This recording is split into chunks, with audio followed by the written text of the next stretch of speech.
नंद। बोलिए श्री चैतन्य जय नित्यानंद, जय द्वैत चंद्र जय गौर भक्त वृंद। जय गौर भक्त, जय जय श्री चैतन्य जय नित्यानंद, नित्यानंद जय द्वैत चंद्र जय गौर भक्त वृंद।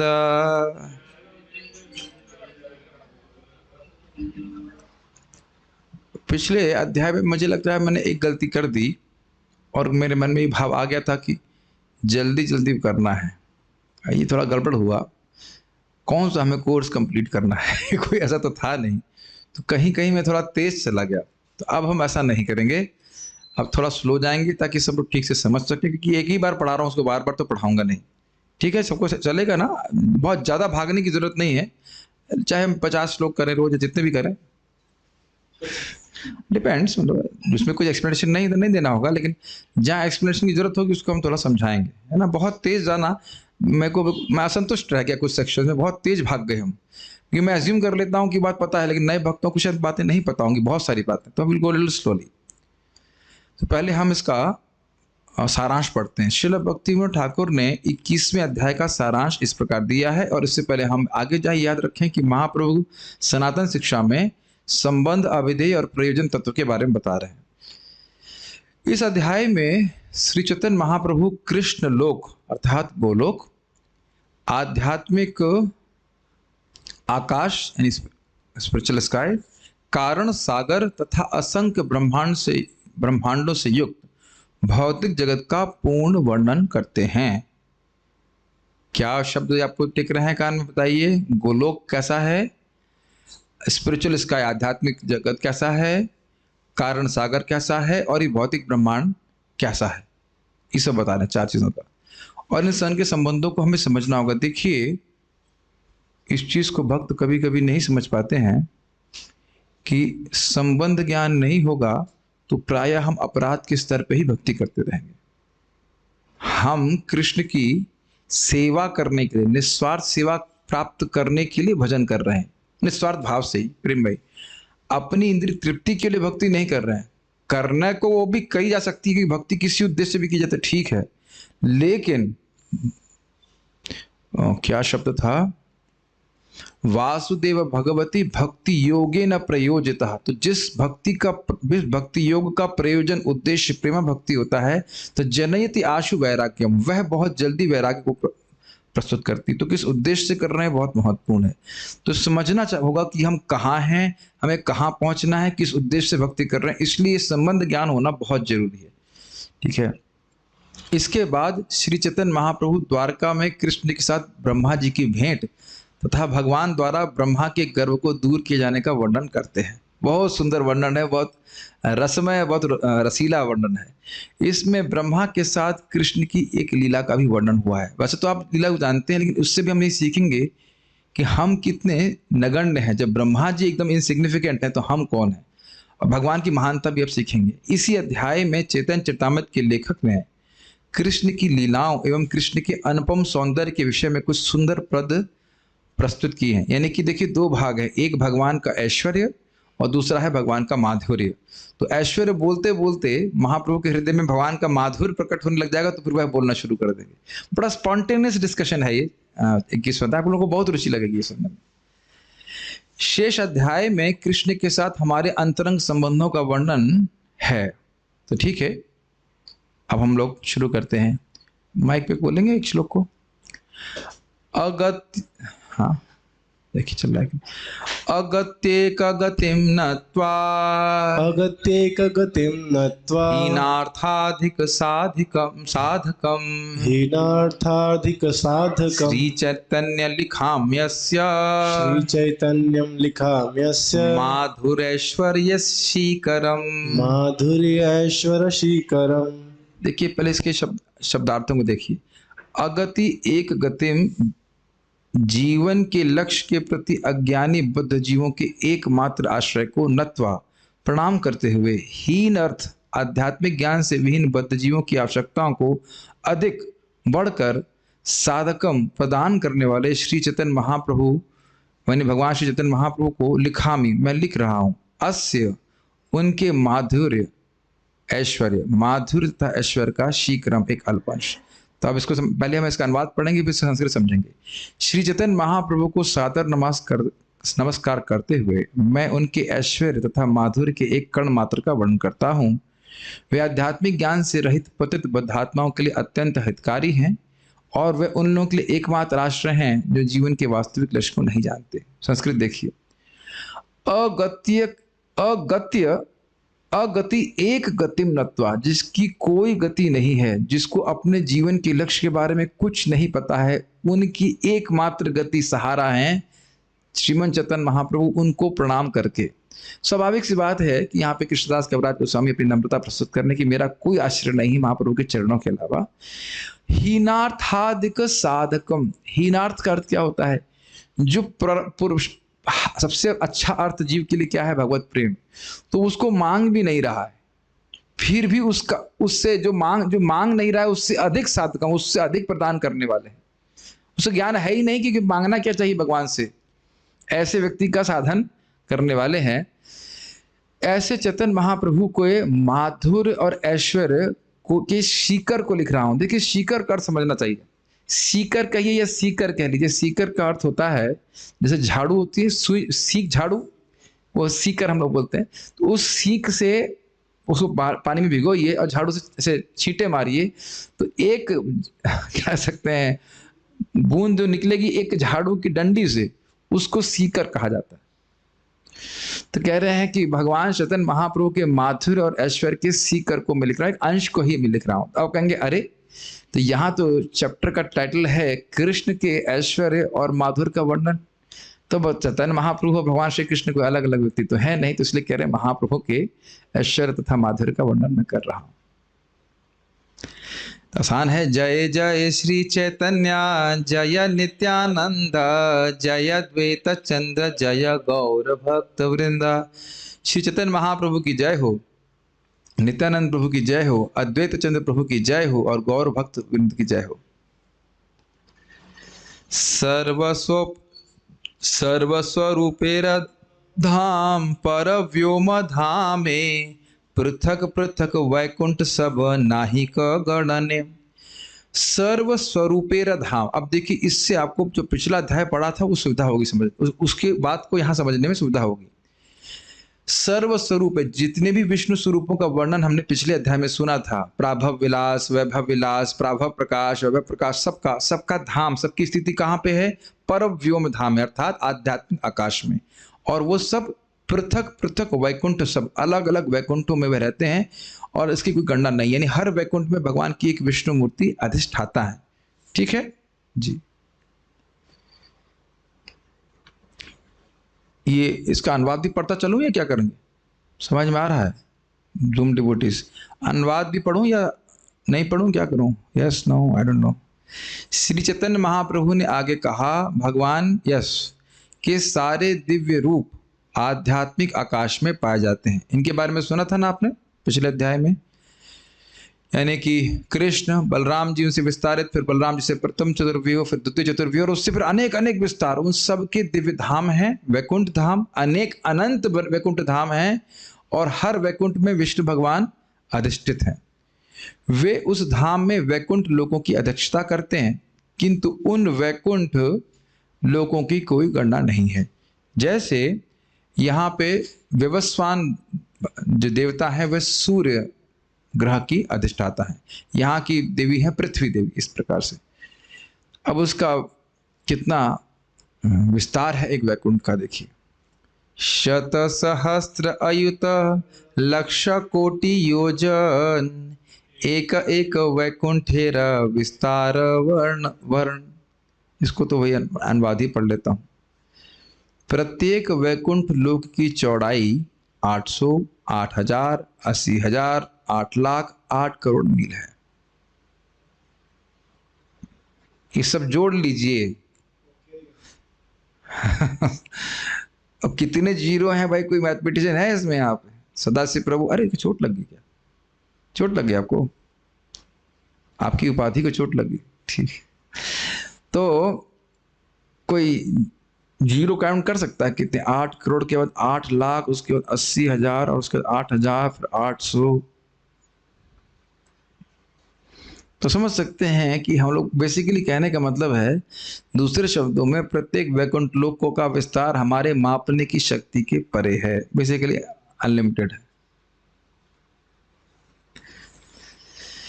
तो फ्लैट बुक करने में कोई दिक्कत नहीं है। कभी एक माता जी प्रश्न करें, प्रभु जी जैसे यहाँ कंपटीशन होता है कहीं एंट्रेंस एग्जाम के लिए, तो क्या भगवान के धाम में भी एंट्रेंस के लिए कोई कंपटीशन है? तो ना, कंपटीशन नहीं। आज इतनी सुंदर बात श्रीमती माता जी मुझे बताई परम पूज्य भक्ति चारू महाराज की, इसी संबंध में एकदम कह रहे थे, if you have to choose between helping others and helping yourself, then you help others, because those who help others, Krishna helps them. Amazing है ना? तो अगर हम स्वयं भक्ति भगवान के धाम जाना चाहते हैं तो जाएं, जाप तो करना ही है, भक्ति करनी है, दूसरों की भी मदद करें। अभी देखिए छोटा सा राहुल प्रभु, आप नहीं समझ पा रहे थे ना छोटे से श्लोक को, ये क्या मतलब है? 800, 8,000, 80,000, 8 लाख, 8 करोड़, अब समझ एक ही बार में समझ में आ गया कि नहीं? उस सारी मेहनत बच गई कि नहीं? आप पढ़ते उसको फिर माथा मारते, क्या मतलब है इसका? ये सिंपल थिंग ना, बहुत कॉम्प्लिकेटेड चीज नहीं है, लेकिन पहले से किसी को समझ में आया हुआ, मुझे समझ में आया हुआ है तो मैं मदद कर रहा हूं, तो ऐसा मत सोचिए कि आशीर्वाद भगवान का मुझ पे नहीं हो रहा है। मैं इसी ये सब कर रहा हूं ताकि भक्त लोग जल्दी से सीख जाएं और ठीक ठीक लोगों को बता सकें। मुझे समझने में समय लगा, मेरे को समझा नहीं रहा था इसलिए अन्य लोगों को जल्दी से समझ में आ जाए और समझा सकें लोगों को। I want to create Brahmans, more and more Brahman, वो प्रभुपाद जी चाहते थे लोग इनको दिव्य ज्ञान हो। अभी कितनी सुंदर बात है, नहीं तो हम सोचेंगे कि वैकुंठ जाने में भी कंपटीशन है। ये इसलिए बोल रहा हूं कि कभी किसी भक्त के भजन से ईर्ष्या मत कीजिए, कभी मत, नहीं कर, आप लोग करते ही नहीं, मैं खाली बोल रहा हूँ एक इंस्ट्रक्शन देने के लिए। कोई कंपटीशन नहीं है वैकुंठ जाने के लिए। What an amazing thing, is it not? अभी देखिएगा तो आप सोच रहे हैं वैकुंठ तो बहुत बड़ा है, अभी देखना कि क्या बोलेंगे जाएंगे आगे। Mind boggling information. सब वैकुंठ व्यापक आनंद चिन्मय, पारिषद षड ऐश्वर्य पूर्ण सब होय। सभी वैकुंठ व्यापक हैं, मतलब विस्तारित हैं, बहुत बड़े बड़े हैं। आनंद चिन्मय, और आनंद चिन्मय आध्यात्मिक आनंद है वहां पे, चिन्मय आनंद की प्राप्ति होती है। पारिषद षड ऐश्वर्य पूर्ण सब हो, जितने भी वहां भगवान के पार्षद हैं वह भी षड ऐश्वर्य पूर्ण है। कितने भगवान महान है, ये देखो भी नई इंफॉर्मेशन है ना हमारे लिए। आज तक हम यही सुने हैं कि भगवान षड ऐश्वर्य पूर्ण है, देखिए क्या लिखा है, पार्षद भी षड ऐश्वर्य पूर्ण है। और उसमें भगवान के एक धाम में जाने की एक मुक्ति का नाम भी है, सार्ष्टी, भगवान के समान ऐश्वर्य प्राप्त करना। तो देखिए भगवान कितने ईर्ष्या से रहित हैं, जीरो ईर्ष्या। ऐसा नहीं कि मेरे पास ऐश्वर्य है तो मेरे पार्षदों के पास न रहो। देखिए कितना, वहां जाके भी कोई कंपटीशन नहीं है। क्या लिखा है यहाँ पे षड ऐश्वर्य पूर्ण है, लेकिन मतलब अब ऑब्वियसली भगवान के बराबर नहीं है, लेकिन षड ऐश्वर्य पूर्ण का अर्थ आप समझ सकते हो कि उतनी मात्रा में नहीं जितने भगवान के पास है, लेकिन हैं सारे। प्रत्येक वैकुंठ लोक विस्तृत हैं और आध्यात्मिक आनंद से निर्मित हैं। क्या हम अनुवाद भी पढ़ते चलें ताकि रिपीट होता रहे? मुझे लगता है शायद बंगाली तुरंत ना पिकअप कर पाए। इसके सारे निवासी भगवान के पार्षद हैं और उनमें स्वयं भगवान जैसा ही पूर्ण ऐश्वर्य पाया जाता है। वैकुंठ लोग इस तरह स्थित हैं। अब मतलब संशय क्यों हो रहा है? यहाँ तो मैं जब बॉस होता हूँ तो अपने सेवकों को नहीं देता ना, बॉस तो एकदम बॉस जैसी सुविधा नहीं देते हैं। लेकिन थोड़ा सा समझ लीजिए, मान लीजिए किसी को कोई शॉफर है, शॉफर समझते हैं, जो मर्सिडीज चलाता है वो शॉफर है, तो बैठा कहाँ है वो एकदम आगे बैठा है, बिल्कुल सबसे आगे बैठा है, सेवा करना चाहता है। तो उसी प्रकार का ऐश्वर्य उसको प्राप्त है। कब तक? जब तक वो ये नहीं कहता कि मर्सिडीज मेरी है। और हम भौतिक जगत में इसलिए परेशान है क्योंकि हम ये बोलते रहते हैं ये वस्तु मेरी है, वो वस्तु मेरी है, इत्यादि इत्यादि। मुझे तो बहुत हंसी आती है, बीच में कौन बोल रहा था शायद, पर हाँ परम पूज्य वृंदावन चंद्र महाराज की क्लास थी ना, धन हम सब यहीं छोड़ के चले जाते हैं। और हाँ वो कर्म वाली बात है, और अपना कर्म लेके अगले जन्म में जाते हैं तो कभी सोचता नहीं व्यक्ति कि जो चीज हम यहाँ छोड़ देने वाले हैं उसमें सारी शक्ति क्यों इन्वेस्ट करें। And that can happen today, is it not? ये हम लोग एकदम आंखें बंद रखना चाहते हैं कि दैट कैन हैपन टुडे। सबको जो इकट्ठा किया वहीं छोड़ करके फिर अगले डेस्टिनेशन में चले जाए, क्या नहीं होता लॉन्ग से। बुद्धिमान इसीलिए व्यक्ति भगवान की भक्ति करने में अपने समय को लगाता है जितना हो सके। अनंत वैकुंठ एक एक देश यार, सेई पर व्योम धाम के कुरु विस्तार। ये अनंत, अभी वैकुंठ का आप देखिए, वैकुंठ का वर्णन सुना कितने बड़े हैं, कह रहे हैं जितने अनंत वैकुंठ हैं वह इस परव्योम यानी आध्यात्मिक आकाश के कोने में है। अनंत वैकुंठ एक एक देश जार, से परव्योम धामेर के कुरु विस्तार। देखिए इसका अनुवाद, क्योंकि सारे वैकुंठ लोग परम व्योम के किसी एक एक कोने में स्थित हैं, उसके उस कोने में एक उस कोने में ऐसे करके, अतः उस परम व्योम को कौन नाप सकता है। तो हम तो कल्पना ही नहीं कर सकते ऐसा स्थान जहां कोई लिमिट्स नहीं है। यहां हर चीज में लिमिट है। अनंत वैकुंठ पर व्योम यारा दल श्रेणी, सर्वपरि कृष्ण लोक कर्णिकार गणी। इसका अनुवाद ही पढ़ूंगा। पर व्योम के आकार की तुलना कमल के फूल से की जाती है। अब ये भी बड़ी दिक्कत है। अब दिक्कत क्या है देखिए, दिक्कत ये है कि अभी बोल रहे हैं कि पर व्योम अनंत है और दूसरी तरफ कह रहे हैं कि कमल के आकार का है। अब ये बिल्कुल नहीं समझ में आ रहा ना। ये ऐसा नहीं मैं आप लोगों को बोल रहा हूँ कि आपको समझ में नहीं आ रहा, मेरे को ही नहीं समझ में आ रहा है। लेकिन इसको ऐसे हम कुछ कुछ समझ सकते हैं कि देखिए हमारी समझावट में दिक्कत क्या है। हमारी समझावट में दिक्कत ये है कि किसी चीज का रूप है तो वो लिमिटेड हो जाएगी। वही चीज हम भगवान कृष्ण पे आरोपित करते हैं ना कि कृष्ण रूप दिख रहा है तो वो अनंत कैसे है। लेकिन भगवान ने माता यशोदा को दिखाया ना कि सब सारा ब्रह्मांड उनके अंदर है, ये दिव्य छोटे बच्चे के रूप में है। तो उसी अर्थ में समझना होगा। मेरी बात आप समझ रहे हैं। एक तरफ बोल रहे हैं अनंत है तो तुरंत आपके मन में आएगा अनंत है मतलब कोई इसकी लिमिट ही नहीं है, और दूसरी तरफ बोल रहे हैं नहीं कमल के आकार का है।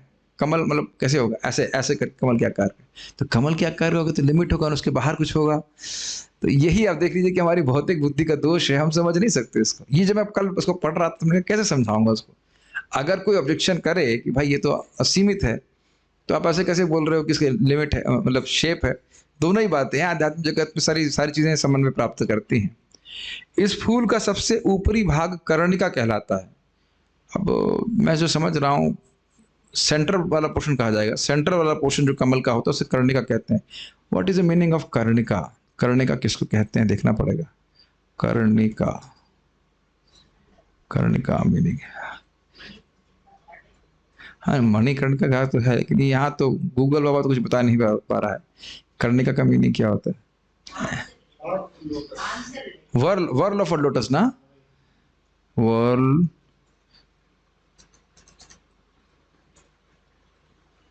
ये अच्छा है नेट होने से। ओके, वर्ल किसको कहते हैं, मैं बायोलॉजी भूल गया। वैसे जहां तक समझ रहा हूँ वर्ल का मतलब होता है, एक मिनट, ये है ना लड़की बायोलॉजी वाली, कहाँ गई, दो लोग हैं ना, वो कहाँ चली गई। कमल की कर्णिका यानी बीजाधार स्पंज के समान धूसर रंग की होती है, जिसके आधे इंच लंबे चिकने काले और गोल बीज बीज होते हैं। हलादनी माता जी सिंह petals arrange in manner whole, इन्हें कमल गट्टा कहा जाता है। हाँ तो मैं समझ रहा हूँ कि बीच वाला भाग। शशिकांत आपको कुछ पता है कमल का कर्णिका क्या होती है। मैं समझता हूँ बीच वाला भाग, आई थिंक है बीच वाला भाग ही होता है। ठीक है, येलो कलर का होता है। तो वही मतलब जो हम समझ रहे हैं सेंटर पार्ट जो है कमल का वो है, और उसी कर्णिका के भीतर कृष्ण का धाम है। इस आध्यात्मिक कमल फूल की पंखुड़ियां ही अनेक वैकुंठ लोक हैं। तो ये समझ सकते हैं कि सेंटर में गोलोक और उसकी पंखुड़ियां जो हैं वो सब वैकुंठ हैं। एमत षडैश्वर्य स्थान अवतार, ब्रह्मा शिव अंत ना पाए जीव कौ न छार। अगर हमें समझ में नहीं आ रहा है तो घबराइए मत, ब्रह्मा जी और शिव जी को भी समझ नहीं आ रहा है। प्रत्येक वैकुंठ लोक दिव्य आनंद पूर्ण ऐश्वर्य तथा स्थान से पूर्ण है। स्थान का मतलब खूब स्पेस है, कोई इसका स्पेस की कमी नहीं है, और हर एक में अवतारों का निवास है। ये क्लियर हो रहा है। यदि ब्रह्मा जी तथा शिव जी आध्यात्मिक आकाश तथा वैकुंठ लोकों की लंबाई तथा चौड़ाई नहीं माप सकते तो भला सामान्य जीव किस तरह उनकी कल्पना कर सकता है। बहुत सुंदर है, इसको समझाने का प्रयास करते हैं। ये श्लोक कहाँ का है? ये श्लोक ब्रह्मा जी ने ब्रह्म स्तुति में भगवान कृष्ण की स्तुति में बोला। आप जानते हैं कि भगवान कृष्ण के बछड़े चुरा लिए थे, फिर वो 1 साल हो गया, जो 1 साल ब्रह्मा जी के जीवन में केवल एक क्षण के लिए था। तो जब वो एक क्षण के बाद वापस आए, समझे कि मैं अपने स्वामी का अपराध किया हूँ, मुझे जाकर के कुछ देखना चाहिए कि क्या कर रहे हैं। तो जाके देखे कि अरे ये तो वैसे ही सारे बछड़े और सब कुछ वैसे ही चल रहा है। और उसके बाद वह भगवान ने उनको दर्शन कराया कि सारे के सारे बछड़े विष्णु स्वरूप थे, सारे सारे डंडी भी विष्णु स्वरूप थी, लकड़ी जो भी कुछ कर रहे थे, बछड़े वो ग्वाल बाल वो सब विष्णु स्वरूप थे। तब ब्रह्मा जी को समझ में कुछ, और सारे के सारे विष्णु मूर्तियां अपने वैकुंठों में अधिष्ठित हैं। ये बात अभी आगे पढ़ने वाले हैं। जब ये सुना तो ब्रह्मा जी कुछ समय के लिए तो बेहोश ही हो गए, उन्हें समझ नहीं आया क्या। फिर उनको जब चेतना आई तो वो ऐसे उठ रहे थे जैसे मान लो कोई गुड़िया उठ रही हो। तो उसके बाद उसी श्रृंखला में बहुत सारी प्रार्थना करते हैं, तो उसमें एक श्लोक ये आता है। मेरे पीछे बोलिए, ये बहुत अच्छा श्लोक है, एक वक्त बाइक में बोलिए। को क्या हम लोग कैसे गाते हैं? को वेति भूमन, ना ऐसे नहीं, ये भी बोल सकते हैं लेकिन हम वैसे गाना चाहते हैं। को वेति भूमन भगवन परात्मन, को वेति भूमन भगवन परात्मन, योगेश्वरोतिर्भवतस्त्रिलोक्यां, योगेश्वरोतिर्भवतस्त्रिलोक्यां, क्वा वा कथं वा कति वा कदेति, क्व वा कथं वा कति वा कदेति, विस्तारयन् क्रीडसि योगमायां, विस्तारयन् क्रीडसि योगमायां, को वेति भूमन भगवन को परात्मन, वेति भूमन भगवन परात्मन, योगेश्वरोतिर्भवतस्त्रिलोक्यां, योगेश्वरोतिर्भवतस्त्रिलोक्यां, क्वा वा कथं वा कति वा कदेति, क्व वा कथं वा कति वा कदेति, विस्तारयन् क्रीडसि योगमायां। विस्तारयन् क्रीडसि योगमायां। तो अब ये श्लोक यहाँ पे क्यों रखा गया है? अभी पिछले श्लोक में क्या बोला कि ब्रह्मा जी और शिव जी भी भगवान के वैभव को नहीं समझ पाते, तो इसलिए ब्रह्मा जी की स्वयं की उक्ति यहाँ पे रखी गई है। तो बोल रहे हैं कि ना भगवान, मैं आपकी महिमा को नहीं समझ पा रहा हूँ, किस प्रकार से लीला परायण है, कैसे अपना विस्तार कर रहे हैं, हम नहीं समझ पा रहे हैं। ये समझ में आ रहा है कि श्लोक क्यों रखा गया है। अब इसके ऊपर तो अपने आप में पूरा क्लास है, तो हम देखते हैं, थोड़ा थोड़ा बताने का प्रयास करेंगे। हे परम पूर्ण, हे पूर्ण पुरुषोत्तम भगवान, हे परमात्मा, समस्त योग शक्तियों के स्वामी, आपकी लीलाएं इन संसारों में लगातार चलती रहती हैं, किंतु इसका अनुमान कौन लगा सकता है कि आप कहाँ, कैसे और कब अपनी आध्यात्मिक शक्ति का प्रयोग कर रहे हैं और अपनी लीलाएं प्रकट कर रहे हैं। इन कार्यों के रहस्य को कोई नहीं समझ सकता। यह श्लोक श्रीमद् भागवतम 10:14-21 से लिया गया है। अब भक्तों के लिए एक होमवर्क है, इसको आप नोट कर लीजिए और इसको थोड़ा पढ़िएगा भी तात्पर्य सहित। कुछ मेहनत अपने से भी करनी चाहिए। जो जो श्लोक भागवत ही कम से कम यहाँ पे देख रहे हैं, थोड़ा थोड़ा पढ़ लेना चाहिए। मुझे तो समझ में, मतलब अब इसका अब एक तात्पर्य पूरा लूंगा तो फिर तो पूरा घंटा उसी में चला जाएगा, फिर नहीं पढ़ा पाएंगे। लेकिन इतना समझ लेना चाहिए इस श्लोक का आशय क्या है कि हे भगवान, कौन समझ सकता है, अर्थात मैं नहीं समझ पा रहा हूँ। थोड़ा संस्कृत देखिए आप। को वेत्ति, कौन जानता है। अब इसका आशय समझिए, ब्रह्मा जी से अधिक कोई जानता है? तो को वेत्ति का मतलब हो गया कि जब मैं नहीं जानता तो और कौन जान सकेगा। भूमन, भूमन का मतलब होता है परम, सर्वश्रेष्ठ। विभूमनि शब्द सुने थे, उनसे महान कोई नहीं, तो वही भूमन बोले। भगवान परात्मन, हे भगवान परमात्मा स्वरूप। योगेश्वर, आप सभी योगों के ईश्वर हैं। और योगेश्वर, उसके बाद ऊति, ऊति मतलब आपकी लीलाएं, ठीक है। भवतः त्रिलोक्यम, तीनों लोकों में, हे महान भूमन, हे भगवान, हे परमात्मा, हे योगेश्वर, आपकी ऊति, ऊति अर्थात लीलाएं तीनों लोकों में किस प्रकार से होती है, कौन जानता है। कौन जानता है अर्थात कोई नहीं जानता। किस प्रकार से भगवान विभिन्न लोकों में क्या लीला कर रहे हैं, समझना बड़ा कठिन है। ऐसा बताया गया कि 1 घंटे में जो महाप्रभु लीला कर रहे हैं, मैंने 1 घंटा कुछ क्षण में भी महाप्रभु जो लीला कर रहे हैं उसको अनंत से वर्णन नहीं कर सकते, मतलब पूरा वर्णन नहीं कर सकते। तो उसकी ये पहली लाइन क्लियर हो रही है, को वेत्ति भूमन भगवन परात्मन योगेश्वरोति भवत त्रिलोक्या। तीनों लोकों में ऐसा कौन है, वैसे दोनों तरह से अर्थ ले सकते हैं, तीनों लोकों में ऐसा कौन है जो जानता हो। ये एक अर्थ ले सकते हैं कि ऐसा कोई भी नहीं जानता कि तीनों लोकों में आप क्या लीला कर रहे हैं। भगवान महान है, आप भगवान हैं, परमात्मा है, योग के ईश्वर। भाई छोटा सा उदाहरण ले लीजिए कि गोपियों के संग भगवान ने रासलीला करी। हाँ रासलीला करी, रात, और कब करी, रात्रि में करी। और रात्रि कितनी लंबी थी, ब्रह्मा जी के दिन के बराबर। अब समझ में आया कि क्या अद्भुत लीला है भगवान की, समझ आ गया ना। और उसी प्रकार से महाप्रभु रात्रि में कीर्तन कर रहे हैं,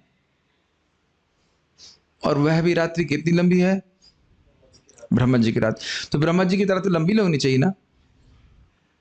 और भक्तों को ये लग रहा है कि आज ये रात थोड़ी छोटी थी। अब बताइए क्या समझ में आ रहा है। प्रभु जी आप ठीक से कुछ खाए नहीं लग रहा, आज क्या बोल रहे हैं, कुछ समझ में आ रहा है आपको। गोपियों के संग रासलीला कर रहे हैं।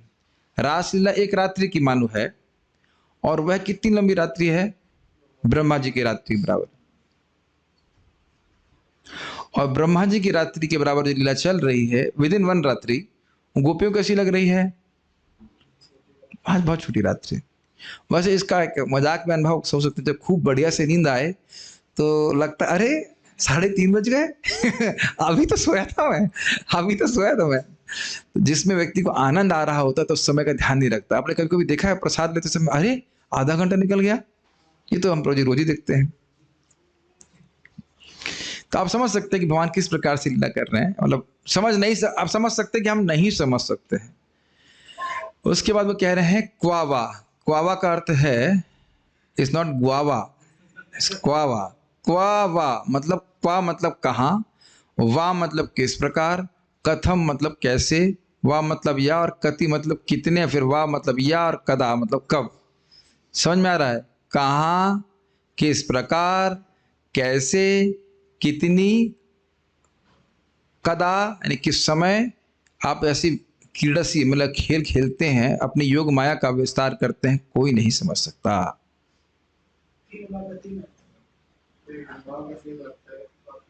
क्या चाह रहे हैं?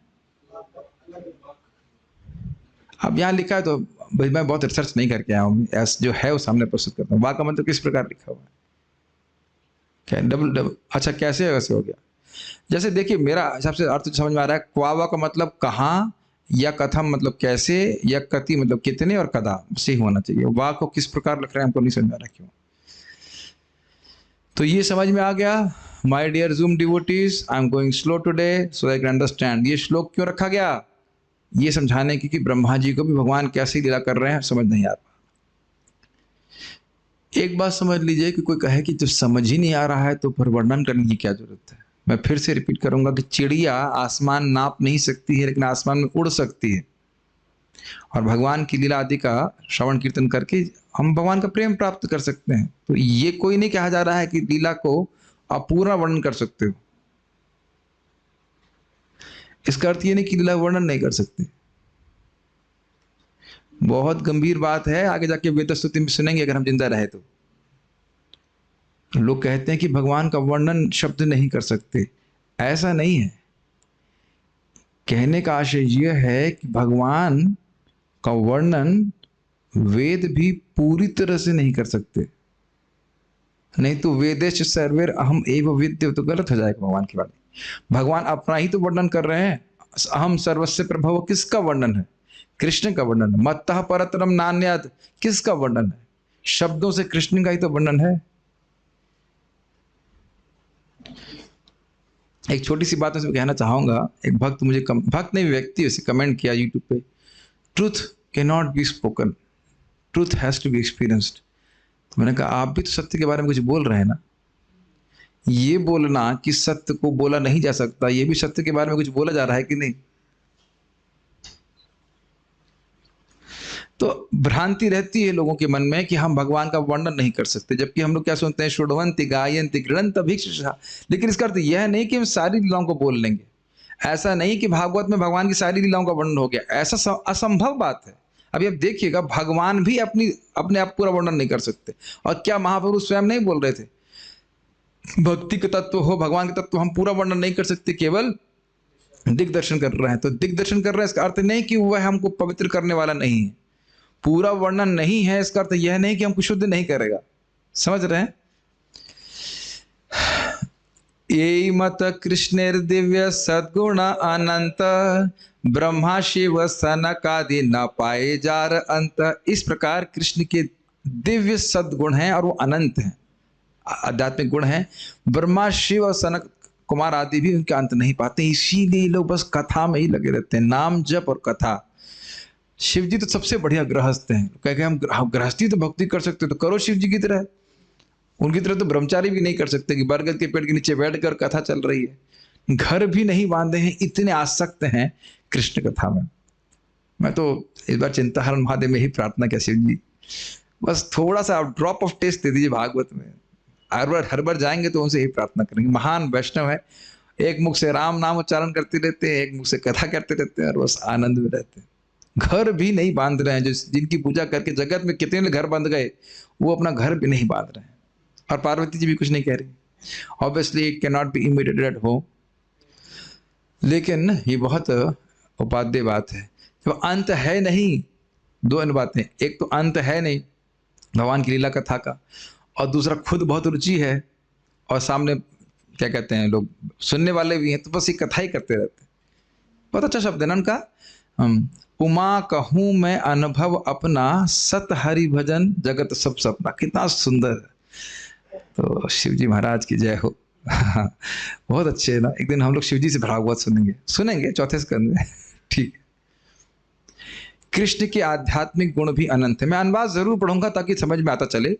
ब्रह्मा जी, शिव जी तथा चारों कुमार जैसे महापुरुष भी भगवान के इन दिव्य गुणों को पार नहीं पा सकते। अब ये फिर ब्रह्मा जी का ही श्लोक है, उसी अध्याय से, दशम स्कंद 14वें अध्याय से। मेरे पीछे बोलिए। बहुत सुंदर सुंदर श्लोक है, बहुत सुंदर श्लोक है। गुणात्मनस्तेऽपि गुणान् विमातुम्, गुणात्मनस्तेऽपि गुणान् विमातुम्, हितावतीर्णस्य क ईश्वरस्य, हितावतीर्णस्य कैश्वरेस्य, कालेन यर्वा विमितः सुकल्पैर्, कालेन यर्वा विमितः सुकल्पैर्, भूपांशवः खेमिहिकाद्युभासः, भूपांशवः खेमिहिकाद्युभासः।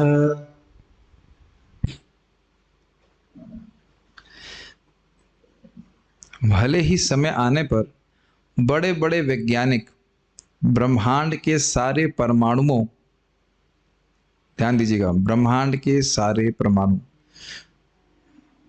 पृथ्वी में कितने परमाणु हैं और इस रूम में कितने परमाणु हैं उसका अंदाजा नहीं लगा रख सकते। और क्या बोल रहे हैं, ब्रह्मांड के परमाणु, आकाश के सारे नक्षत्रों तथा ग्रहों तथा बर्फ के सारे कणों की गणना कर लें। आकाश में कितने नक्षत्र ग्रह हैं उसको भी गिन लें, तथा बर्फ के सारे कणों को गिनने की गणना कर लें, किंतु उनमें से ऐसा कौन है जो पूर्ण पुरुषोत्तम भगवान के अनंत दिव्य गुणों की गणना कर सके। अब आप खुद सोचिए कि अगर हमको भगवान का यश गाने में मिल जाए सुख, तो अब आप कहेंगे प्रभु जी कुछ सेवा दीजिए। भाई कुछ सेवा नहीं दीजिए, दो चार लोग बैठ जाएं जो सुनना चाहते हो, हमें ऑडियंस दे दीजिए, बस यही बोलेंगे, ऑडियंस दे दीजिए और हम कथा करते रहें, कथा करते रहें, बस रुचि होनी चाहिए। और आप जानते हैं कि ऑडियंस ये भी नहीं कह सकती कि हमारे कान भर गए, बस बस। अगर ऑडियंस को रुचि है तो ये सुनाए जाओ, वयम तु न वितृप्यामः। बोलने के लिए कितना विषय है। मैं बहुत खुश हूँ, इसलिए खुश हूँ कि मेरे पास दिख रहा है कि कम से कम 20-25 साल का मटेरियल तो है ही है हमारे पास, और हर दिन आपको नया वस्तु प्राप्त होगा। आप एक भी दिन क्लास ऐसे बता दो कि जो पुरानी क्लासेस सिमिलर लगी हो, हर दिन नई वस्तु, हर दिन नई बात, हर दिन नई बात, और तब तक 20 साल बाद और अनुवाद हो जाएंगे और टीका आ जाएंगे और पढ़ते जाएंगे, पूरा जीवन इसी में। आज भी मैं रमाकांत प्रभु से बात कर रहा था तो प्रभु जी बोले, अरे एक जीवन नहीं, कई जीवन को हम पढ़ेंगे कृष्ण का यश। और करना क्या है, बस जिंदगी में यही तो करना है। पता नहीं आप लोग समझ रहे हैं कि नहीं समझ रहे। आप सब बहुत भाग्यवान हो क्योंकि भगवान का यश सुनने की इच्छा आप जागृत हो गई है। It becomes natural. It is becoming more and more natural. और ये आप देख रहे हैं भगवान की कृपा से कुछ मौका भी अधिक मिल ही रहा है इस तरह से। तो बहुत सारे भगवान के गुण हैं। और एक और बात है कि एक ही गुण को बार बार चर्चा करेंगे तो वह भी इसका कोई अंत नहीं है, वो और मधुर लगता है। है कि नहीं? वे समस्त जीवों के लाभ के लिए इस धरातल पर अवतरित होते हैं। ये श्लोक भी श्रीमद् भागवतम के 10-14-7 से लिया गया। नोट कर लीजिएगा, बस का तात्पर्य पढ़ेंगे। नोट कर लीजिए, पढ़ो या नहीं पढ़ो, क्या है। ठीक है, बहुत सुंदर सुंदर टीकाएं वहां पे दी गई हैं, और हो सके तो चक्रवर्ती पाद की टीका भी देख लीजिएगा, जो इंग्लिश में आप बहुत। हाँ प्रभु, यस यस, ठीक है। आप तो पढ़ाएंगे 10 साल में तो पहुंच ही जाएंगे, तो क्या दिक्कत है, पढ़ने क्या जरूरत है। शायद इस पे मैं क्लास दिया हूं, लेकिन आप रिकॉर्डिंग यहाँ पे है कि नहीं? है, रिकॉर्डिंग भी है, लेकिन आप छोड़िए अभी इसको। गुणात्मनः, गुणात्मन मतलब ते गुणात्मनः, ते मतलब ब्रह्मा जी भगवान को बोलने कि आप गुणों के उपदृष्टा हैं, अर्थात गुणों के संचालक हैं। गुणान विमातुम, विमातुम का अर्थ यहां पे लिया गया है, देखिए, गिनती करने के लिए। आपके गुणों की गिनती करने के लिए कौन व्यक्ति समर्थ है? क ईश्वरे अस्य, ईश्वर मतलब जो समर्थ व्यक्ति, वो बहुत बड़ा नियामक है, ब्रह्मा जी, संकर्षण भगवान, बाकी कोई उनमें किसमें सामर्थ्य है कि आपके गुणों को विमातुम अर्थात गिन सके? आप कैसे मालूम? भगवान पूछे मैं कैसा हूं, तो कहते हैं हितावतीर्णस्य, हित प्लस अवतीर्णस्य। क्या अर्थ हुआ? जो इस जगत के हित के लिए अवतीर्ण होते हैं, ऐसे भगवान के गुणों को कौन समर्थ व्यक्ति गिन सकता है? जो चिल्लर मिल्लर हैं हमारे जैसे, वो तो छोड़ दीजिए, ब्रह्मा शिव जी भी कहाँ गिन सकते हैं? देखिए शब्द लिखा है ना यहाँ पे, ईश्वरस्य, समर्थ थे। कौन व्यक्ति समर्थ थे? उसके बाद कह रहे समर्थ क्यों नहीं थे? कह रहे उसको उदाहरण से समझा रहे, काले न यैर वा विमितः सुकल्पैर। काले न मतलब काल के द्वारा, कालांतर में। इसको अनुवाद से देखिए, समय आने पर यही जिनके द्वारा विमितः गिने जाएं, सुकल्पै अर्थात महान विज्ञानियों के द्वारा। तो यद्यपि, इस सेकंड लाइन का अर्थ क्या होगा? यद्यपि सुकल्पैर अर्थात विज्ञानियों के द्वारा हो सकता है भविष्य में काल आने पर गिन लिए जाएं। क्या गिन लिए जाएं? भूपांशवः, परमाणु सारे गिन लिए जाएं। खे मिहिका, खे का अर्थ क्या वहां पर कहा गया है? आकाश, आकाश में, खे का मतलब हो गया आकाश में नक्षत्र, और मिहिका मतलब बर्फ के कण। और कुछ रह गया? हाँ, आकाश में चमकने वाले तारे, सितारे और नक्षत्र, ब्रह्मांड के परमाणु और बर्फ के कण, ये सब गिन भी लें तो भी वे आपके गुणों को नहीं गिन सकते। और आपको मैं यहाँ भी इस पे कुछ कुछ सिखाने का प्रयास कर रहा हूँ। वैसे तो इसको तरीके से अन्वय करके सिखाता तो आपको और अच्छे से समझ में आता, लेकिन शब्द के अर्थ को देख करके संस्कृत पकड़ी जा सकती है, कोई कठिन नहीं है। थोड़ा अभ्यास करेंगे तो समझ में आ जाएगा। क्या इतना ही स्लो जाऊं या और स्लो जाऊं या फास्ट हो जाऊं? Fast, slow?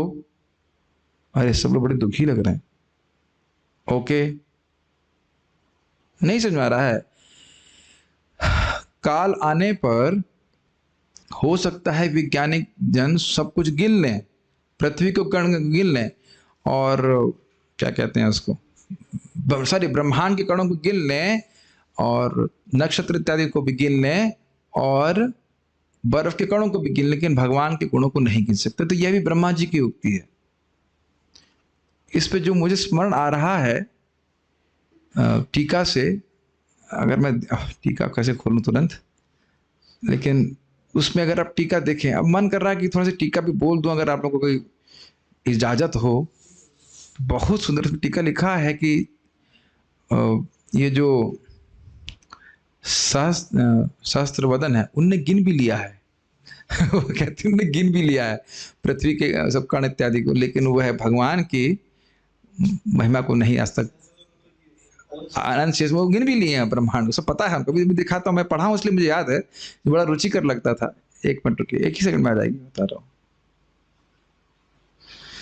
ये सब श्लोक इतने टेस्टी हैं कि इनको टीका में डिस्कस किए बिना तो आनंद नहीं आता है, तो इसलिए थोड़ा देख लेते हैं कि तरीके से। तो एक श्लोक को जाकर उसकी टीका पढ़ा करके फिर आगे बढ़ना चाहिए, तब तो आनंद आएगा।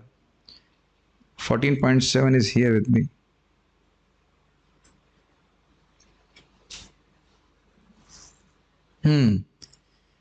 तो कह रहे हैं कि संकर्षण आदि अवतारों ने जो जगत में अवतरित होते हैं जीवों के उद्धार के लिए, उनने वाकई पृथ्वी के कणों को गिन लिया है, मैंने देखा, मुझे याद था। और बर्फ के जितने कण हैं वह भी गिन लिए हैं, और यहाँ तक कि सूर्य की रोशनी के कणों को भी गिन लिए हैं। लेकिन फिर भी ऐसे संकर्षण भगवान भी नित्य भगवान का कीर्तन कर रहे हैं अनादि काल से, फिर भी वह भगवान की महिमा का नंबरिंग नहीं कर पाए हैं। गुणों को पूरा बोल देना छोड़ दीजिए, गुण कितने हैं उसको भी नहीं बोल पाए हैं, जबकि 1000 मुख से बोल रहे हैं।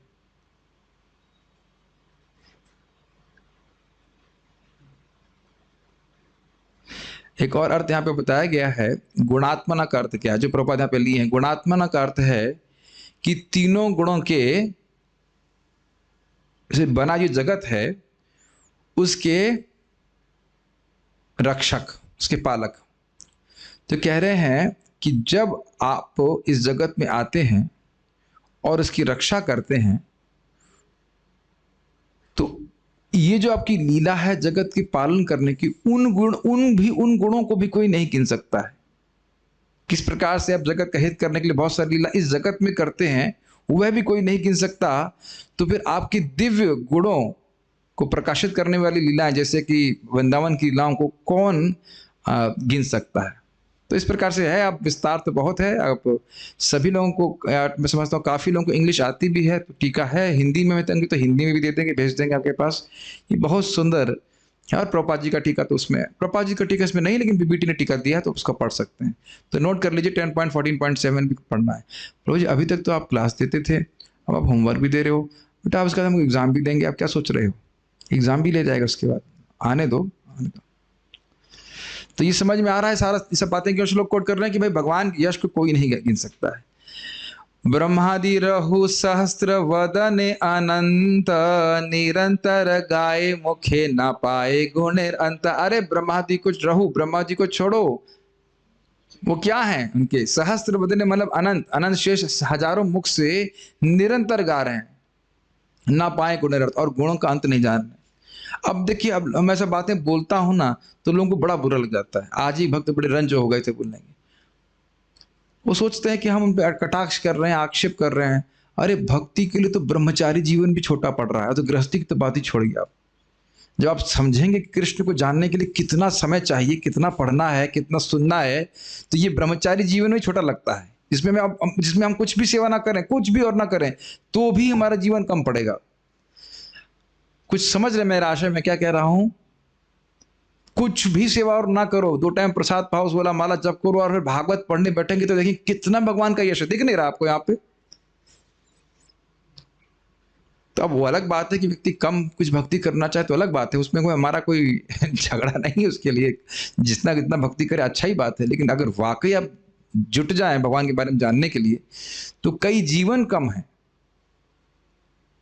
और उस पर सच्चिदानंद महाराज की बड़ी सुंदर बात है कि हमारा पूरा जीवन हम झोंक दें कृष्ण कथा में रुचि प्राप्त करने के लिए, तो हमारा जीवन सफल है, पूरा जीवन सफल है। हम अपने जीवन को बहुत महत्व देते हैं, लेकिन एक्चुअली हमारा जीवन महत्वहीन है। हाँ, महत्व तब है जब कृष्ण कथा, कृष्ण नाम में उसको झोंक दें, आहुति दे दें, पूरा उस यज्ञ में अर्पित कर दें। अगर कर सकें तो सुविधा है। मैं समझ रहा मैं क्यों बोल रहा हूँ। अनंत देव क्या कर रहे हैं? कौन सी गृहस्थी बांध रहे हैं बताइए? अनंत देव की पत्नी का नाम बताओ। लगे पड़े हैं कथा सुनाने में, कथा करने में। I have nothing against any ashram, but the whole point is कि we must glorify Krishna। बस सभी आश्रमों का प्रयोजन यही कि श्रवण, कीर्तन, स्मरण, पूजन, इसी से कृष्ण सुखी होते हैं, और वही हमारे जीवन का अस्तित्व है। जीवन हमारे अस्तित्व का प्रयोजन है, सॉरी। और जितना ये करेंगे उतना हृदय में और प्रकाशित होती है बात, और फिर उतना ही और करने की इच्छा होती है।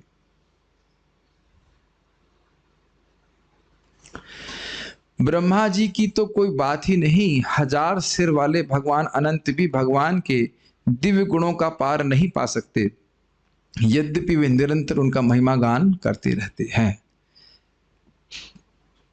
अब अगला श्लोक आ गया। नान्तम विदाम्य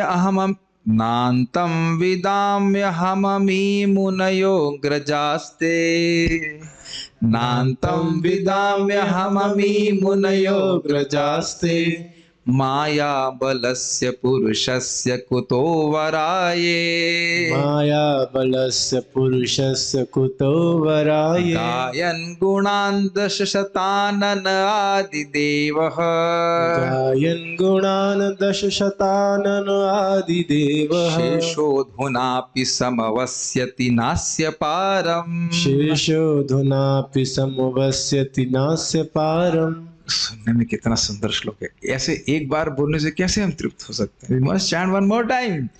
नान्तं विदाम्यहममी मुनयोऽग्रजास्ते नान्तं विदाम्यहममी मुनयोऽग्रजास्ते माया बलस्य पुरुषस्य कुतो वराये माया बलस्य पुरुषस्य कुतो वराये गायन् गुणान् दशशतानन आदिदेवः गायन् गुणान् दशशतानन आदिदेवः शेषोऽधुनापि समवस्यति नास्य पारम् शेषोऽधुनापि समवस्यति नास्य पारम्। श्रुति मनोहरा। एक बार और बोले, तृप्त इतना सुंदर लग रहा है गायन में।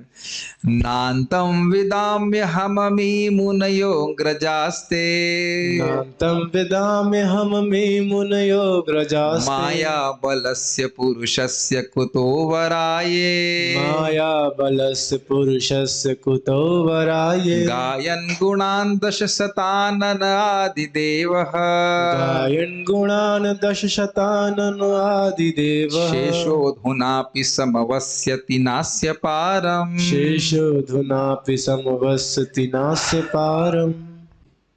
मुझे इसमें हंसी आ रही है कि शेष भगवान का वर्णन हो रहा है, वो करते जा रहे हैं गुणगान, चाहे यूट्यूब पे लाइव हो नहीं हो वो आनंद में है, अपना गुणगान कर रहे हैं। कौन लोग उनके संग बैठ के कीर्तन कर रहे होंगे, कथा कर रहे होंगे, कितना आनंद आ रहा होगा। Anyways let's see.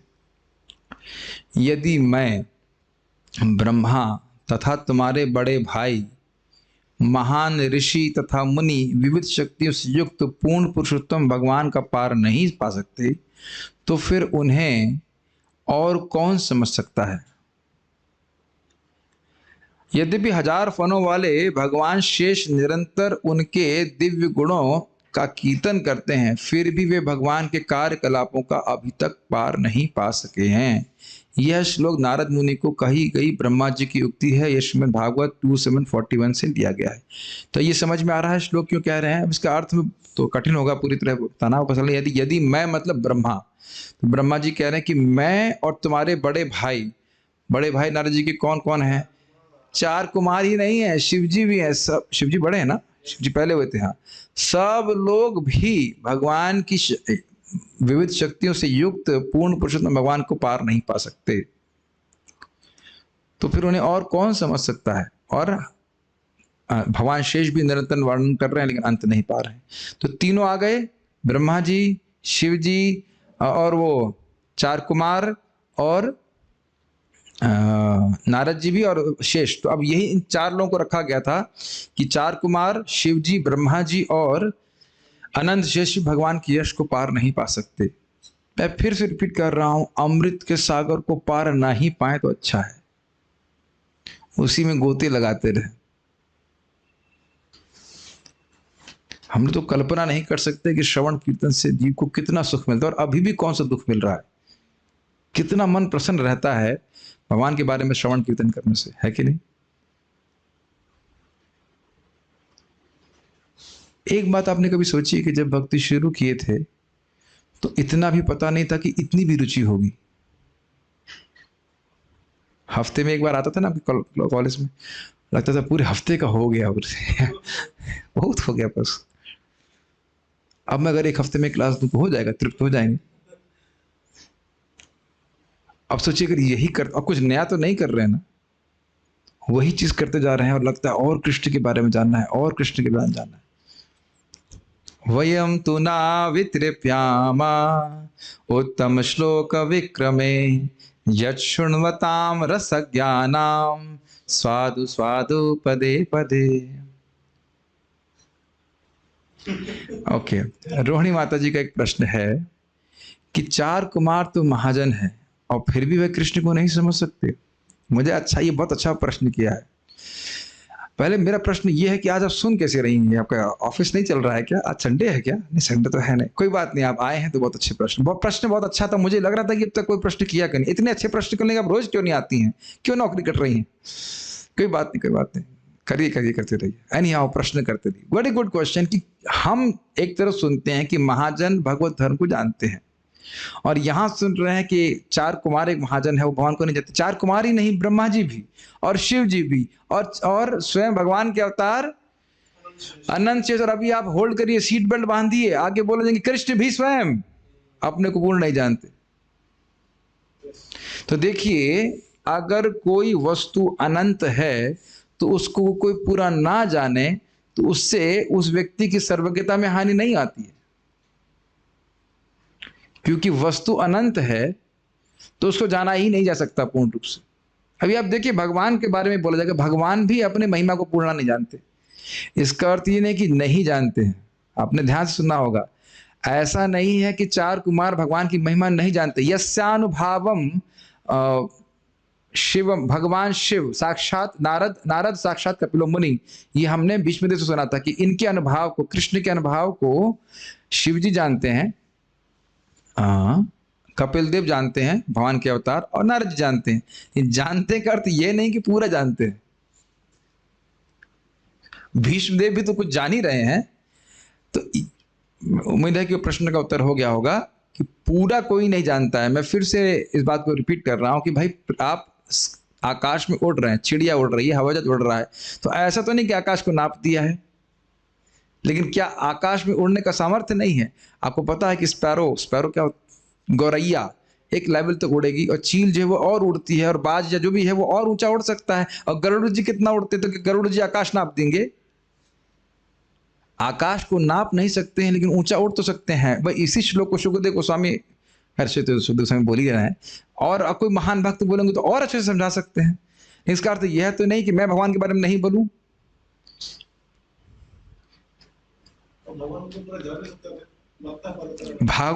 भगवान को कोई भी पूरी तरह से नहीं जान सकता। भगवान स्वयं अपने को पूरी तरह से नहीं जान सकते।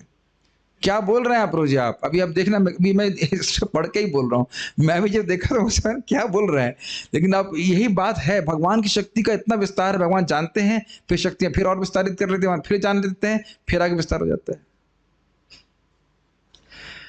अब कह रहे कि एक और ऑब्जेक्शन आ गया कि भाई, भक्त्या माम अभिजानाति, भगवान कह रहे हैं भक्ति के द्वारा मुझे जान लेते हो। यावन यश्चास्मि तत्वतः, अरे भाई, उतना जान लेते हैं जितना आपको भगवान जानने की जरूरत है, जिसके द्वारा भगवान की प्राप्ति कर लो, भगवान का प्रेम प्राप्त कर लो। भगवान असीमित हैं, उनको पूर्ण रूप से कोई नहीं जान सकता। भगवान की ऑडिटिंग मत कीजिए रोहिणी माता जी। भगवान की ऑडिटिंग संभव नहीं है किसी भी सीए के लिए। अब समझ में आ रहा है कि नहीं समझ आ रहा है? आपकी लैंग्वेज में बोल रहे हैं, भगवान की ऑडिटिंग करना संभव नहीं है। उनके कितने गुण हैं, ठीक है? हाँ, अब समझ में आ गया। देखो, ओके प्रभु जी, थैंक्स। भाषा का उपयोग करना पड़ता है, हिंदी संस्कृत नहीं तो ऑडिटर्स को ऑडिटर वाली भाषा करना। से हो रहु सर्वज्ञ शिरोमणि श्री कृष्णा, निज गुण अंत ना पाए है न सतृष्णा। बोलो, गलत बोल रहे थे।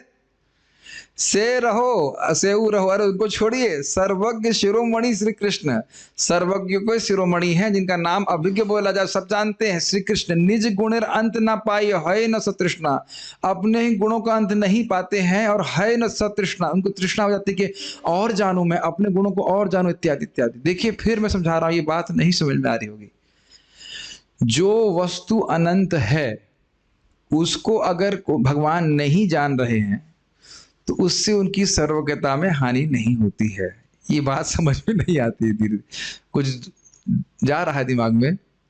भगवान सर्वज्ञ हैं, लेकिन जो वस्तु ही अनंत है, भगवान की महिमा, उसको जाना ही नहीं जा सकता पूर्ण रूप से। और प्रभुपाद जी तो समझाते हैं, इससे भगवान की सर्वज्ञता का दोष नहीं होता है। प्रभुपाद समझाते हैं उस तात्पर्य में, ये भागवत का श्लोक है, कि भगवान अपनी शक्ति को जानते हैं और फिर उनकी शक्तियां फिर एक्सपैंड कर जाती हैं, फिर उनको फिर जान लेते हैं, अपने ज्ञान का विस्तार करते हैं, उसके बाद फिर वो एक्सपैंड कर जाती हैं, फिर ऐसे ऐसे करके होता रहता है। ऐसा अमेजिंग, इज इट नॉट? क्या ये सुन करके आप लोगों को आकर्षण नहीं हो रहा है कृष्ण की सेवा करने का, जाप करने का? और अब अपनी हम छोटी सी बुद्धि लगाएं कि भगवान के नाम में कितनी शक्ति है।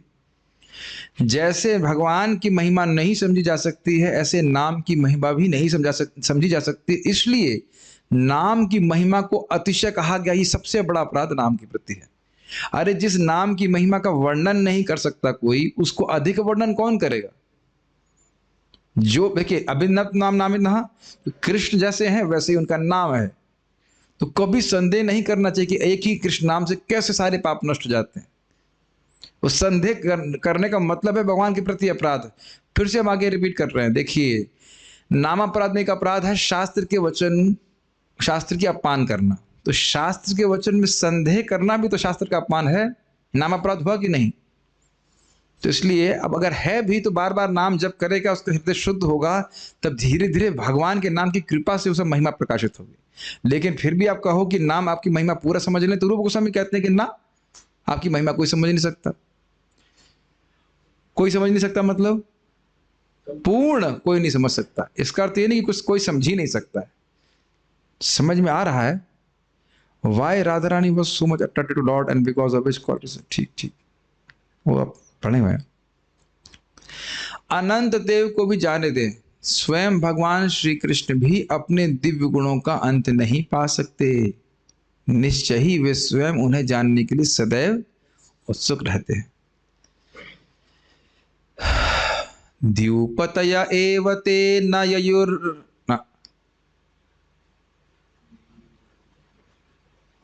एव ते न ययुर अनंत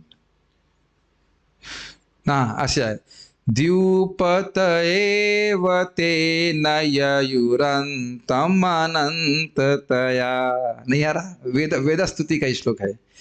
द्युपतय द्युपत एव ते न ययुरंतम अनंततया। त्वमपि यदंतरांड निचयाननुसावरणाः ख इव रजांसि वान्ति वयसा सह यच्छयतस् त्वयि फलन्त्यतन्निरसनेन भवन्निधनाः। श्लोक बहुत सुंदर है। महाराज को बोला हूं कि कभी समय हो तो उस पर व्याख्या करें। वेद स्तुति बहुत सुंदर है। जहां तक मैं समझ रहा हूं वेद स्तुति का ही है। हाँ, वेद स्तुति का ही। हे प्रभु, आप अनंत हैं। ब्रह्मा जी समेत उच्चतर ग्रह मंडलों के प्रमुख अधिष्ठाता देवता भी आपका पार नहीं पा सकते, न ही स्वयं आप अपने गुणों की सीमा पा सकते। अब देखिए पिछले श्लोक में जो बोल दिए कि श्री कृष्ण भी अपने गुणों की पार नहीं पा सकते हैं, तो कोई ऑब्जेक्शन करे तो ना भाई ना। भागवत का ही श्लोक आपके सामने प्रमाण है, क्योंकि आप सभी लोग अब कृष्ण भी नहीं पा सकते हैं। देखिए भागवत के श्लोक, ना ही स्वयं आप अपने गुणों की सीमा पा सकते हैं। आकाश में परमाणुओं की तरह 7 आवरणों से युक्त असंख्य ब्रह्मांड हैं। ये समझना चाहिए। आकाश में जैसे बहुत सारे परमाणु विद्यमान हैं, उसी तरह 7 आवरणों से युक्त रहता है एक एक ब्रह्मांड, और इस तरह से विद्यमान है ब्रह्मांड। और वे सब काल क्रमानुसार घूम रहे हैं। ऐसा बोली कि इसे समुद्र में बुलबुले होते हैं ना, उस तरह से ब्रह्मांड कारण जल में बुलबुल बुलबुल ऐसे इधर से उधर डोल रहे हैं। वेद विद्या में निपुण सारे लोग भौतिक तत्वों को हटाते हुए आपको खोज रहे हैं। इसका अर्थ क्या है? ये ब्रह्म नहीं है। नेति नेति नेति, ये ब्रह्म नहीं है, ये ब्रह्म नहीं है। पृथ्वी मतलब पृथ्वी भगवान नहीं है, और ये भगवान नहीं, वो भगवान नहीं, ऐसे करके खोज रहे हैं। क्या आप खोजने की शैली को समझते हो? मान लो मैं कहूं कि आप मोबाइल खोजिए, तो मोबाइल खोजने में आप देखेंगे क्या चीज मोबाइल है और क्या नहीं है। तो नहीं है छांट करके तो खोजते हैं। तो इस तरह से सांख्याइट जो खोजते थे क्या वस्तु भगवान नहीं है, और वह भगवान की खोज करते हैं। इस तरह लगातार खोज करते हुए वे इस निष्कर्ष पर पहुंचते हैं कि आप में हर वस्तु पूर्ण है। इस तरह आप हर वस्तु के आश्रय हैं। ये समस्त वैदिक पंडितों का निष्कर्ष है। तो यह समझ में आ रहा है कि यह श्लोक क्यों कोट किया गया? यह प्रमाणित करने के लिए कि कृष्ण भी अपने यश को पूर्ण रूप से नहीं जानते हैं। लिखा है ना, अभी आपके सामने लिखा हुआ था। यह श्लोक श्रीमद् भागवत का है और ये मूर्तिमान, जो मूर्तिमान वेदों द्वारा कहा गया है। इसमें एक जगह टीका में लिखते हैं कि वेद कुछ बोल रहे हैं, भगवान कहें कि इस समय में कौन प्रमाण है, तो वेद कहते हैं हम स्वयं प्रमाण है हम स्वयं प्रमाण है। तो इतना रुचिकर ये सब विषय है ना, इसके लिए ही जीवन होना चाहिए। जिस स्पीड से चल रहे हैं हम लोग, तो देखते पहुंच जाएंगे कि नहीं। और मुझे बड़ा उत्साह होता है कि जब व्याख्या की जाती है, भले ही थोड़ा कठिन है, लेकिन लोग सुनते हैं उसको और उससे उनको रस भी बहुत मिलता है। एक वक्त कोई बोल रहे थे, क्या पंडित बनना चाहते हैं आप? तो मैं सोच रहा था कि हम बिजनेस कृष्ण भावना में कर सकते हैं, हम झाड़ू कृष्ण भावना में मार सकते हैं, और हम लोग बहुत सारे कार्य कृष्ण भावना में कर सकते हैं। कुक बन सकते हैं कृष्ण में भावना में। तो क्या ब्राह्मण का गुण नहीं जागृत कर सकते कृष्ण भावना में? यही तो, ये कोई पंडित बनने की बात नहीं है, अपितु कृष्ण का यश अधिक से अधिक जानने की प्रयास है। और बहुत रोचक भी लगता है। एक छोटा सा और पॉइंट है कि स्मरण का मतलब है कृष्ण के बारे में और अधिक अधिक जानना। प्रभुपाद जिसको अनुवाद ऐसे करते हैं, बहुत सुंदर तरीके से अन्वेषण करते रहना, खोजते रहना और कृष्ण के क्या गुण हैं, और जिसकी पुष्टि भगवान कृष्ण द्वारा भगवत गीता में की गई है। बहुनाम जन्म नाम अंते ज्ञानवान माम प्रपद्यते वासुदेव सर्वमिति स महात्मा सुदुर्लभा। जो वास्तव में ज्ञानी है वह अनेक जन्म जन्मांतरों के बाद मुझे समस्त कारणों का कारण जानकर मेरी शरण में आता है। ऐसा महात्मा अत्यंत दुर्लभ होता है। तो आपने वेदस्तुति में क्या पढ़ा था? ये खोजते खोजते कि भगवान कौन है, अंततः तो समझते हैं कि वासुदेव ही भगवान है और वह उनका आश्रय लेता है। ब्रह्मांड भर में परम सत्य की खोज करने के बाद भी विद्वान तथा वैदिक पंडित चरम लक्ष्य तक नहीं पहुंच पाते। क्या है वो? वेदेश दुर्लभम अदुर्लभम आत्मभक्तो। लोग खूब वैदिक ज्ञान का अनुशीलन भी कर रहे हैं, लेकिन नहीं समझ में आता कि भगवान कौन है। ये भी नहीं समझ में आता कि भगवान कौन है। प्राप्ति की बात तो छोड़ दीजिए, तो अपने भाग्य की सराहना कीजिए कि उनको पता है भगवान कौन है, उनकी प्राप्ति कैसे होगी। अतः वे कृष्ण के पास आते हैं तो कई जन्मों के अनुशीलन की वजह से आते हैं। और आपके मन में कभी आता नहीं कि क्या एक भक्त से सुनकर विश्वास नहीं कर सकते? तो आप प्रचार कीजिए और आप देखिए कितने लोग विश्वास करते हैं इस बात पे। बहुत कोई भाग्यवान जीव है जो भगवान के भक्तों का संग प्राप्त करके इस विश्वास से युक्त हो जाता है कि कृष्ण भगवान है। It seems very simple to us but not simple at all. इसके लिए कितने जन्म ज्ञानी लोग अभ्यास करते रहते हैं।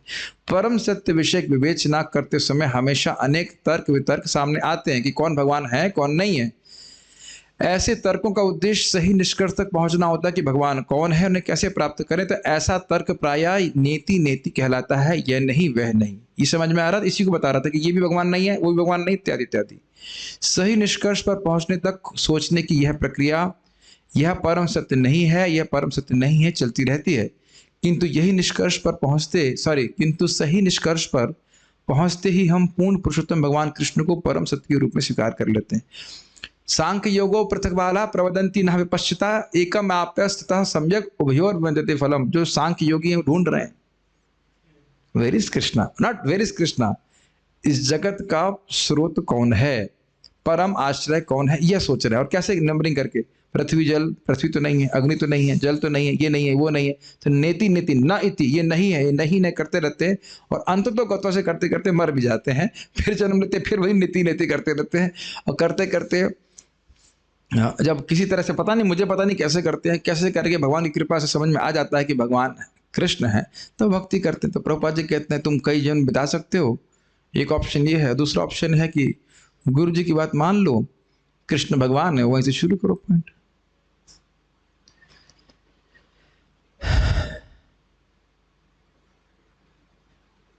ठीक है। भक्त पूछ रहे हैं तत्व से जानने का मतलब क्या है? तत्व मतलब उसका सत्य क्या है। ठीक है, अभी हम तत्व में तो सुन रहे हैं। से रहो ब्रज जबे कृष्ण अवतार, तारा चरित्र विचारिते मन न पाए पार। से रहो मतलब यहाँ पर बात करें ऐसे नकारात्मक तर्क छोड़ो। वृंदावन में जब कृष्ण अवतार लेते हैं तो उनके चरित्र पर विचार करते हुए भी मन पार नहीं पा सकता। इन सारे तर्कों, न्याय, नकारात्मक अथवा सकारात्मक प्रक्रियाओं से अलग जब वृंदावन में कृष्ण पूर्ण पुरुषोत्तम भगवान के रूप में विद्यमान थे, तब उनके लक्षणों तथा कार्यकलापों का अध्ययन करके कोई उनकी शक्तियों का पार नहीं पा सका। अब क्या करें, रुक जाएं, अब थक गए। Okay, so we shall stop here. भगवान श्री कृष्ण ने किस प्रकार से दिव्य लीला प्रस्तुत करी, उसको आप लोग, भगवान ने चाहा तो कल से हम बहुत आराम से पढ़ना चाहते हैं। बहुत जल्दी पढ़ेंगे तो वो, हाँ, उसको आराम से समझाना होगा। एक छोटा सा चीज अगर आप लोग पढ़ सकें तो ब्रह्म विमोहन लीला यानी चैप्टर नंबर 13 कृष्णा बुक से पढ़ लीजिएगा। और दूसरा ये जो आपको आज बताए गए थे 10.14.7, 10.14 आगे जो 21 क्या था, 21 और 7 और 21 ठीक है, 7 और 21 याद रहेगा। इसको कभी नहीं पढ़ना, आज तो बिल्कुल नहीं पढ़ना और कभी भी नहीं पढ़ना, ठीक है ना। यस प्रभु जी, सुबह से कोई आज्ञा नहीं मानी है प्रभु जी आपकी, ये आज्ञा आप कैसे मना कर सकते हैं कि नहीं। थोड़ा पढ़ेंगे तो समझ में आएगा। देखिए वैदिक ज्ञान में 25% टीचर का काम है, बाकी 75% स्टूडेंट का काम होता है। तो थोड़ा पढ़ेंगे तो आपको और पकड़ में आएगी बातें। Stop here. श्रीमद् श्री चैतन्य चरितामृत की जय, श्रील प्रभुपाद की जय। Thank you.